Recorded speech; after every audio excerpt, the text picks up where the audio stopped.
우리 모두는 누군가에게 부모이고 누군가에게 리더입니다. 누군가에게 영향을 주는 사람이라는 거예요. 내 안에 해결되지 않는 상처가 있을 때 고스란히 자녀에게 흘러갑니다. 내 안에 해결되지 않은 상처가 있을 때 그 분노가 고스란히 내 주변 사람들에게, 가정에게, 내 아내에게, 내 남편에게 흘러가는 거예요. 내가 싫어하던 가장 그 싫은 모습이 내 안에 남겨지게 되고 또 그것이 내 자녀를 괴롭히지 않습니까? 그것이 우리에게 큰 숙제 아닙니까? 그래서 어떻게 해야 됩니까? 어떻게 하면 그 상처가 회복될 수 있습니까? 우리는 지난주 하나님께서 요나에게 두 번째 삶, 두 번째 인생을 살아가게 하심을 보았습니다. 죽을 수밖에 없던 요나가 다시 살았습니다. 이제 끝이다 싶었지만 요나가 다시 살아납니다. 지금의 삶은 이전의 삶과 같을 수는 없겠지요. 이전의 삶을 똑같이 살아갈 수는 없겠지요. 이제 요나는 말씀을 붙들고 일어납니다. 이제 요나는 말씀을 따라 걸어갑니다. 무엇을 의미하는 것일까요? 아무리 망한 인생이라 할지라도 하나님께 붙들리면 다시 일어날 수 있다는 것입니다. 아무리 실패한 인생이라 할지라도 하나님이 살리시면, 하나님 역사하시면 다시 일어나고 다시 살아날 수 있다는 것입니다. 지난주 매일 서신을 통해서 여러분과 함께 나누었던 내용입니다. 그날 저에게 에스겔의 마른 뼈 골짜기의 말씀이 큰 은혜로 다가왔었습니다. 하나님이 에스겔을 환상 중에 마른 뼈 골짜기로 인도하십니다. 하나님이 그 마른 뼈를 보이시며 말씀하시는 거예요. 묻는 것입니다. 이 뼈가 살 수 있겠느냐? 여러분, 그 마른 뼈에 무슨 생명이 있겠습니까? 그 마른 뼈에 무슨 소망이 있겠습니까? 아무리 하나님이라도 확신이 들지 않습니다. 아무리 하나님이라도 이건 불가능한 것 아닌가 싶습니다. 그러나 에스겔은 하나님이 하시는 일이니 하나님께 소망을 둬요. 주 여호와여, 주께서 아시나이다 대답합니다. 그러나 하나님은 명확히 말씀하십니다. 내가 생기를 너희에게 들어가게 하리니 너희가 살아나리라 말씀하십니다. 이 말씀 그대로 에스겔이 태어나자 그 뼈가 살아나는 거예요. 뼈들의 조각이 맞추어집니다. 그 뼈 위에 살과 힘줄이 생깁니다. 그리고 다시 태어나지요. 생기야 사방에서 불어와서 이들로 살아나게 하라. 그러자 생기가 사방에서 불어옵니다. 그들에게 그 생기가 들어가서 그들로 하여금 살아있는 사람, 하나님의 군대가 되는 거예요. 이러한 역사는 이스라엘을 향한 하나님의 메시지였습니다. 바벨론에 의하여서 멸망한 이스라엘, 끝이 아니다. 다 죽은 것 같지만, 더 이상 살아나지 못할 것 같지만 아니라 하나님이 살아나게 하실 것이다. 그들에게 성령을 부어서 다시 하나님의 군대가 되게 하겠다라는 말씀입니다. 이 말씀이 저에게는 큰 도전이 되었어요. 사랑하는 여러분, 때로는 우리 인생을 살아가면 실패 때문에 눈물 흘릴 때가 분명히 있어요. 절망의 상황 가운데 인생이 너무 힘겨울 때가 있습니다. 자녀의 문제, 재정의 문제로 아파할 때가 분명히 있습니다. 소망이 없을 때가 있습니다. 그때 주님은 우리에게 물으시는 겁니다. 이 뼈가 다시 살겠느냐? 이 뼈가 능히 살겠느냐? 우리에게 물으시는 거예요. 그때 우리가 바라기는 이 질문에 아멘으로 화답하기를 소망합니다. 아멘. 내 자녀가 살아날 줄 믿습니다. 아멘. 내 남편과 아내가 회복될 줄 믿습니다. 아멘. 하나님, 무너진 건강에 다시 살아날 줄로 믿습니다. 아멘. 무너진 사업장, 실패한 내 인생 하나님이 회복시켜 주실 줄 믿습니다. 이 아멘의 고백이 있어지기를 바라는 거예요. 오늘 이 시간 모든 것이 살아나는 시간이 될 줄로 믿습니다. 내가 살아나고 우리의 가정이 살아나고 우리의 일터, 우리의 문제가 해결되는 복된 시간 되시기를 축복합니다. 드디어 요나가 하나님 말씀을 붙들고 말씀대로 니느웨로 갑니다. 3절 말씀입니다. 요나가 여호와의 말씀대로 일어나서 니느웨로 가니라. 니느웨는 사흘 동안 걸을 만큼 하나님 앞에 큰 성읍이라 라고 되어 있습니다. 여러분에게 말씀드렸듯이 히브리 문학에서는, 구약 성경에서는 이 같은 단어를 반복해서 쓰는 것을 지향합니다. 그럼에도 불구하고 3장에 들어서면 여러분 니느웨라고 하는 단어가 수도 없이 반복이 돼요. 2절 니느웨, 3절 니느웨, 4절에서도 니느웨가 등장하고 5절, 6절 계속해서 니느웨라고 하는 것이 반복됩니다.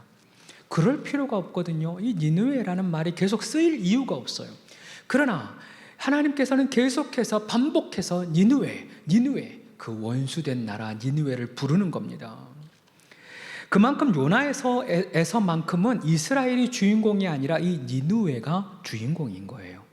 심지어 우리가 보았듯이 하나님 이 니느웨를 큰 성읍이라고 하지 않습니까? 요나서 1장 2절 너는 일어나 저 큰 성읍 니느웨로 가서라고 되어 있고, 오늘 본문에서 똑같이 그 성읍을 큰 성읍, 저 큰 성읍 니느웨로 가라 말씀하십니다. 이 말씀을 그대로 받아들이면 니느웨가 큰 성이구나, 큰 도시구나 생각할 수 있어요. 그 말씀도 맞습니다. 성경에 보면 이 니느웨가 사흘 동안 걸어야 될 만큼 돌 수 있는 큰 성이다라고 이야기했어요. 저희 섬 가보셨잖아요. 저희 섬, 고향 섬에 가보면 반나절이면 다 돌아요. 적어도 이 니느웨는 우리 섬보다 6배 정도는 큰 거예요. 아무리 적어도. 당시 니느웨는 성경이 말하기를 12만 명이 살고 있었다 기록합니다. 학자들은 그 인구에 포함되지 않는 사람들까지 포함해서 약 60만 명 정도가 살고 있지 않았나 추정합니다. 그만큼 큰 성읍이라는 거예요. 그러나 오늘 본문은 이 성읍이 그냥 큰 성읍이라 하지 않고 하나님 앞에 큰 성읍이라고 이야기합니다. 이것은 매우 독특한 표현입니다. 그냥 큰 것이 아니라 하나님 앞에서 큰 성읍이라고 이야기하는 거예요. 무엇을 의미하는 것일까요? 먼저는 이 니느웨라는 성이 하나님 손에 있다라는 것입니다. 니느웨는 이스라엘의 적군입니다. 역사상 가장 악하고 가장 잔인한 민족 중에 하나였어요. 그렇다고 하나님이 니느웨를 버리느냐, 하나님이 니느웨를 포기하느냐, 그렇지 않다는 거예요. 오히려 하나님이 그 니느웨를 포기하지 않고 끝까지 붙들고 있다라는 의미입니다. 한 걸음 더 나아가서 니느웨가 하나님께 큰 의미가 있다라는 뜻입니다. 이전에 요나서를 시작하면서 이미 말씀을 드렸어요. 하나님 앞에 큰 존재가 있을 수 없습니다. 온 우주를 통치하시고 만드시고 다스리시는 분 앞에 큰 성읍이 어디 있겠어요? 온 우주에 비하면 이 지구는 손톱보다 작아요. 그렇다면 니느웨는 얼마나 작은 성이겠습니까? 그러나 하나님은 그 성을 향하여 크다라고 합니다. 원어로 그 크다라는 의미가 중요한, 의미 있는 그런 의미예요.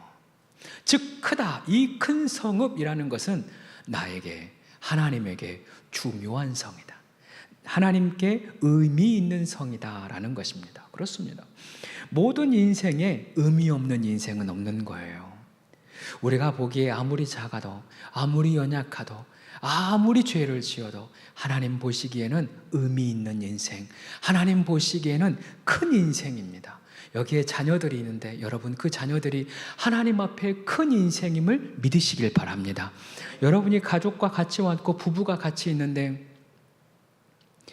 옆 사람과 인사합시다. 특별히 옆에 남편이 있으면 더욱 강하게 믿음으로 선포하세요. 당신은 하나님 앞에 큰 인생입니다. 시작.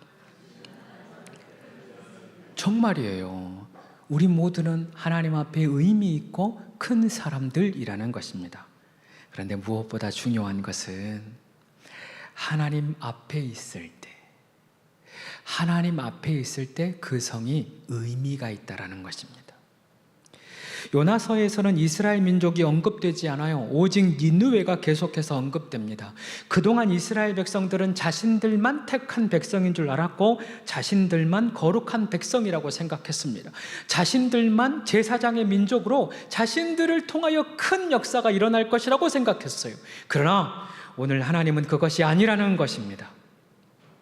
아무리 악한 니느웨라 할지라도 하나님 앞에 있으면 그 민족이 큰 민족인 거예요.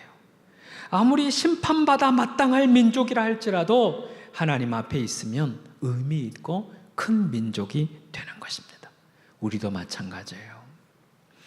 코람되어 하나님 앞에 섰을 때 죄인이 의인이 됩니다.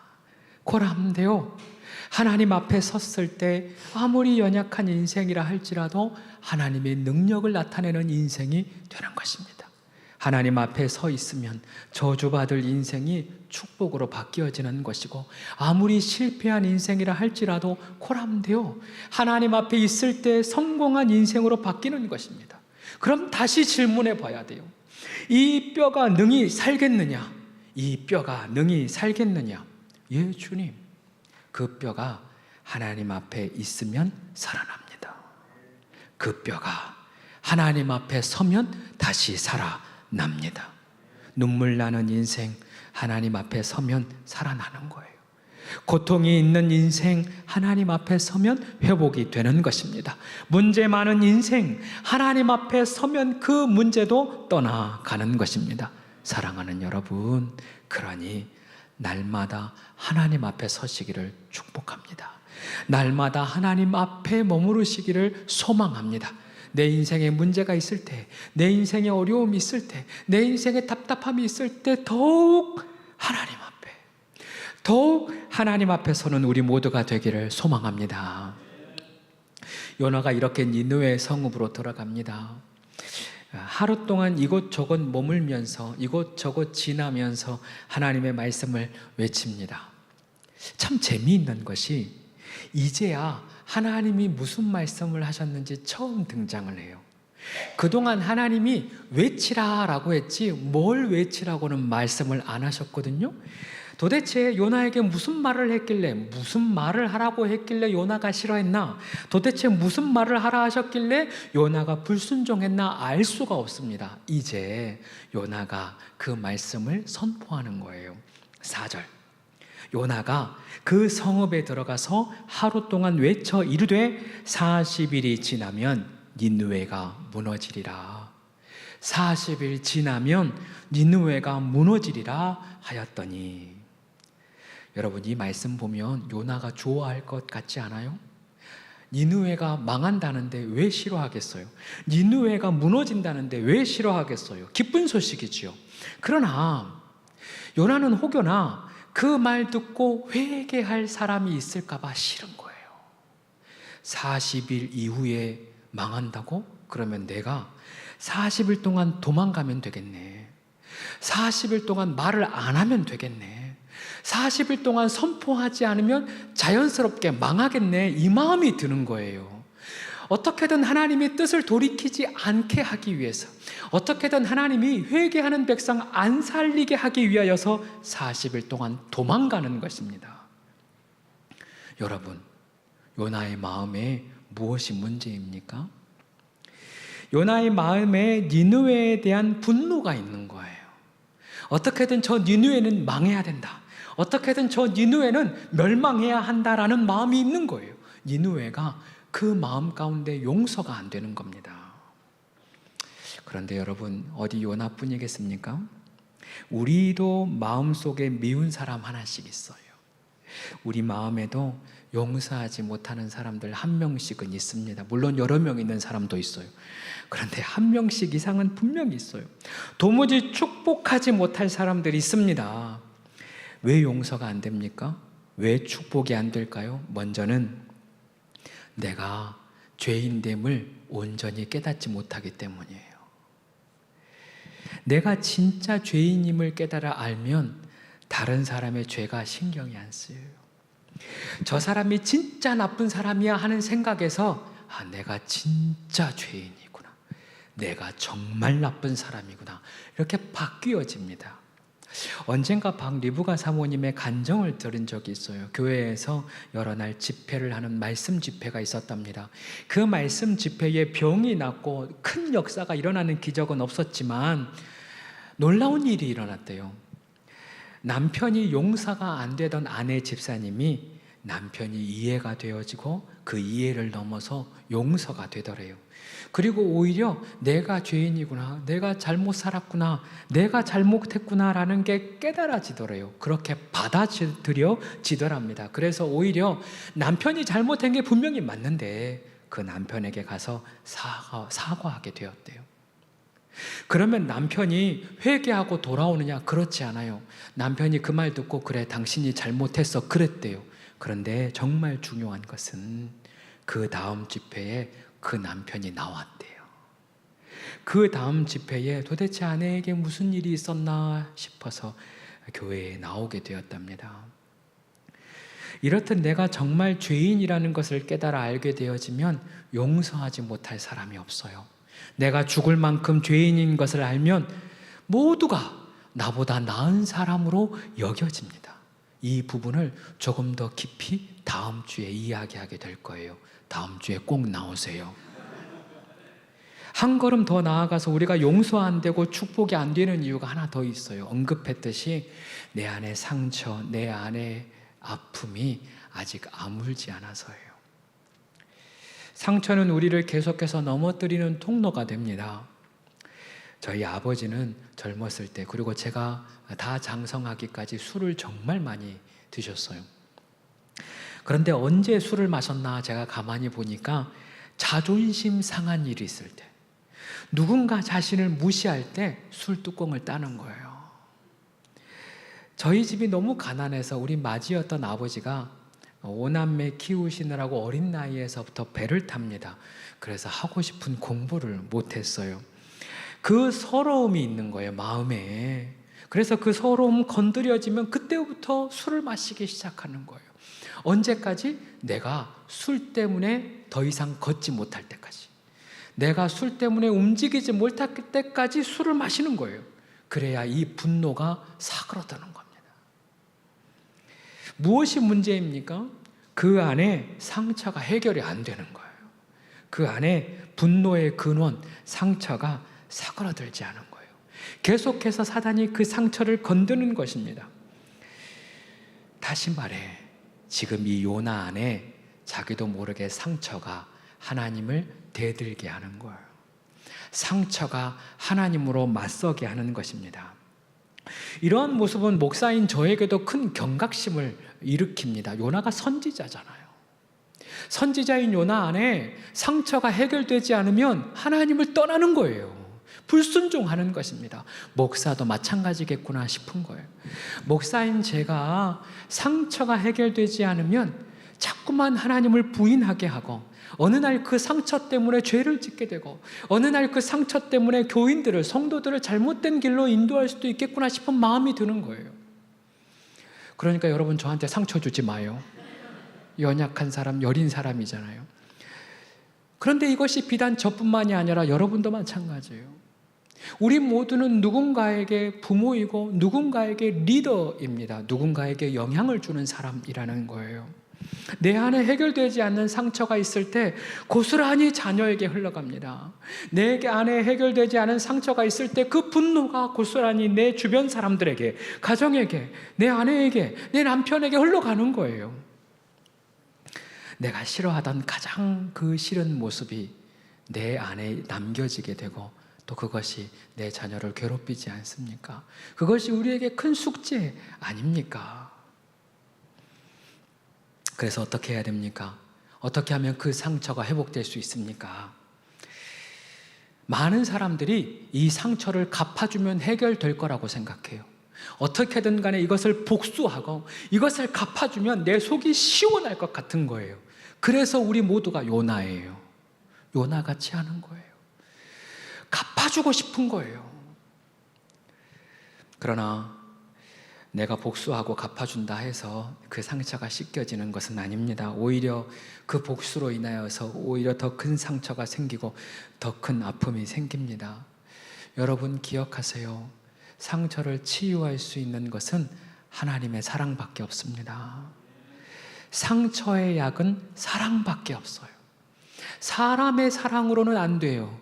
사람의 사랑도 불완전합니다. 그 상처를 씻는 것은 오직 무한하신 하나님의 사랑밖에는 없습니다. 그 상처를 씻는 것은, 나의 상처를 씻는 것은 오직 완전하신 하나님의 사랑밖에 없는 거예요. 말씀 정리합니다. 하나님의 사랑이 나의 죄를 씻고 하나님의 사랑이 나의 상처를 씻는 것입니다. 하나님의 사랑이 내가 죄인임을 깨닫게 되고 하나님의 사랑으로 말미암아 내가 사랑받는 존재가 되는 것입니다. 그 사랑 어디서 받습니까? 그 사랑 어떻게 받습니까? 다시 처음으로 돌아가 하나님 앞에서. 하나님 앞에서.